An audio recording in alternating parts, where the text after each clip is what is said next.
dahan-dahan lang ang bili. Yun ang advice ko, dahan-dahan bili. Kasi doon mo mabibili lahat ng hindi mo kailangan. Yung mga scavengers, andyan na ibibenta nila sa'yo yung mga hindi importanteng bagay. Okay. Na bigla mong mabibili kasi bago ka pa lang, na-amaze ka. Pero nung matagal ka na-realize mo, ang dami pala doon, walang value.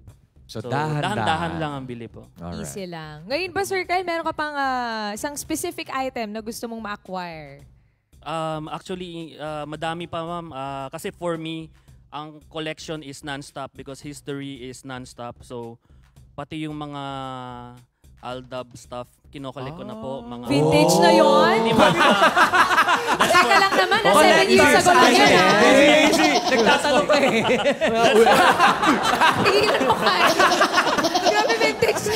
It's a time! Alam mo, nasa generational yan, eh. Opo. Kasi po, pati yung mga toys na Minions, yung mga Angry Birds, yun yung mga sa tingin ko na future collectibles. And kagaya Muntik ako mag-react eh kung vintage na yung Minion tsaka yung Angry Birds. Yung mga tumatak, ma'am, eh, hindi yan imposibleng hindi mo yan i-collect. So itabi mo na agad yung mga tumatak. Kagaya niya, ma'am, tumatak po kayo. Thank you, Sir Kyle. Saan po ulit yung museum ninyo? Sa Mandaluyong po, sa Bonnie Avenue, 641 Bonnie. Ang waste niya is Museo ng Kahapon. Museo ng Kahapon. Museo ng Kahapon. Good luck, Thank you, Kyle! Thank you po. Salamat. Thank you. Doon tayo naman sa hindi niya napili, si letter D. Letter D. For Ay, Dexter. Mamalan, ito yung may kasabihan. Oo. Oo. Pangit ka man sa kanila. Ano Sir? daw yun? Dexter? Hello po.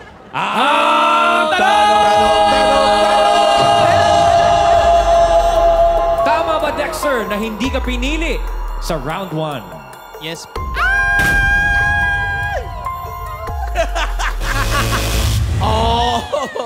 Tama lang na hindi siya pinili. Oo, Kundi, minus Minus 10,000 10,000 pesos. Ayan. Dexter, ba't naman kasi yun ang kasabihan mo? Oo nga.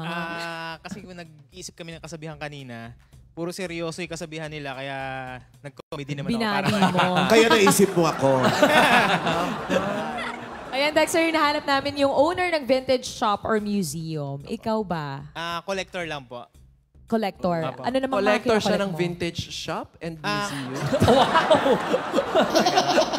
Sobra ka. Mga vintage items. Collector lang po ng vintage at saka antique items. Ano yung collection mo, bro? Kino-collect ko po lahat ng nakikita sa bahay nung mga 100 years ago, yung mga ganyan. 100 years Ano ago? ka talaga? Opo. Yung mga 50 years ago, hindi qualified sa'yo? Nagko-collect din po ako, pero yun yung mga special na gustong-gusto ko. So, what are these? Furniture? Ano ba to? Electric pan, gramophone, plancha, ganun. Yung mga gamit lang po sa bahay na nakikita Wala natin. dyang low sugar rice cooker. 100 years ago? Bago yun. Bago Yan yung friend. yan talaga yung mahal. Pag 100 years old na, antique na. Hindi po, depende rin po sa item. Pag rare yung items, doon po nagiging mahal. Hindi ngayon eh. Ay, bilis ka usap.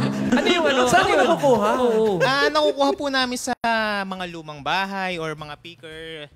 Online seller din. Okay, Dexter. Ayan, electric fan Yan. yan. Oh, Ayan, Ilang ah, taon na yan? Ano to? Yan Ano? po, 1920s. 20s pa, no? Opo. GE Mga yan. Art Deco pang mga datingan nila. Brass pa yung ano niya, Oo. material. Kapag nakuha nyo siya, nililinis nyo pa ba or kinikip nyo na lang siya in its original Actually, state? no? Actually po, depende po sa collector. Kasi ako kasi gusto ko yung luma, original patina. Ibig sabihin yung kalawang. Oo. Yung kalawang po ang pinaka napipreserve. Yun Kumbaga, lahat ng kulubot na pinagdaanan Opo. sa 100 taon, dapat nandun pa rin. Opo. Tsaka yung amoy. Yan. Pero ano yun? Pinapagana nyo pa? Hindi na? Usually po pag mga electrical, hindi na namin, ako personally hindi ko na tinatry na pagganahin kasi may tendency na makasunog ng bahay. Yung ganun. Ano yung pinaka-special sa collection mo? Sa Or akin- pinaka-luma? Sa akin po yung gramophone na... Natunog ba? Opo, natunog pa. Kaya lang ano siya, medyo hindi na clear yung tunog. Ano? Ibang boses na yung naririnig ko nun. Parang may multo na sa ano eh. Hindi, kasi may ganun ba? May kasamang Oo. Minsan po kasi, ayan po, yan nasa Ayan, picture na yan. Yan. Wala bang yung, di ba? Yung may-ari, parang Oo. ganun. Kasabihan po namin, pag bumili ka ng antiques, kasama na yung espiritu ng dating may-ari. So, hinahayaan nyo na lang. Hinahayaan na lang po Kasi namin. minsan, kapag bibili ka ng mga kunwari antique furniture, parang sinasabi ng iba na ipa-bless muna. Yes. May mga ganun. Pero ikaw, hindi ko po mo ginagawa. ginagawa. Ano na yung yung pinaka pinaka mahal na investment mo? Yung talagang pinag-isipan mo pero hindi mo mapakawalan, kinailangan mo magbaba. Madalang po kasi ako magbenta ng collection ko pala. Binebenta ko lang yung mga ani-ani, yung mga maliliit na bagay, yung mga ganun lang po. Hindi, ikaw yung magpo-purchase. Ikaw yung bumili. Okay, pa-purchase. Ikaw yung bumili. Siguro, not sa price kasi binibili ko kasi yung mga mura lang. Nagpipili talaga ako ng nagse-seller na yung paano na kailangan ng pera para mas mura. Kasi pag binili mo siya ng regular price, gaya ng yung electric pan, ang regular price niya nasa 30,000. Teka, yan ba yung... May asawa ka na ba? 30? Meron po. Yan ba yung spill mo sa asawa mo? Oo, wag mo kami paantara, Dexter. Actually, hindi ko pa sinasabi Hindi yung ko mga masabi. price. Hindi niyo po alam. Ayun, ang ano. Tinatago natin yung price para... Ano yung pinakamahal na alam ni Mrs.? Sinasabi Oy, ko lang, iniisip. 1,000. Layo 1,000 to 30,000. yung pinakamahal na hindi mo pa nasasabi na ngayon mo palang malalaman. Siguro lang, 7,000 lang. Binaba. Hindi totoo yan. Antique yan. Mahal yan. Pesos o dollars? Yes lang po, pesos. Okay. O sige, maraming salamat, Thank you, Dexter. Thank you. Alright. Doon na tayo sa pinili. Si Candy. Sa isa pa niyang pinili. Yun. Ang Mababawasan ba ang 50,000 mo, Brenda?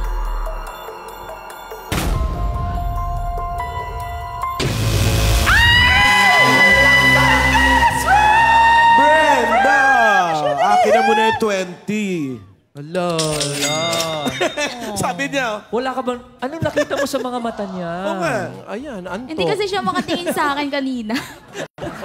Naka-false eyelashes siya.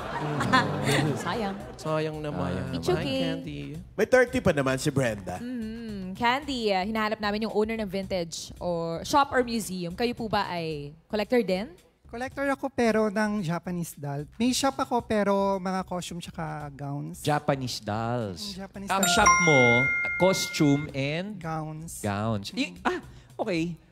Japanese doll. Ano yung pag Japanese doll? Yung ba yung traditional na Japanese dolls? Or action figures na Japanese?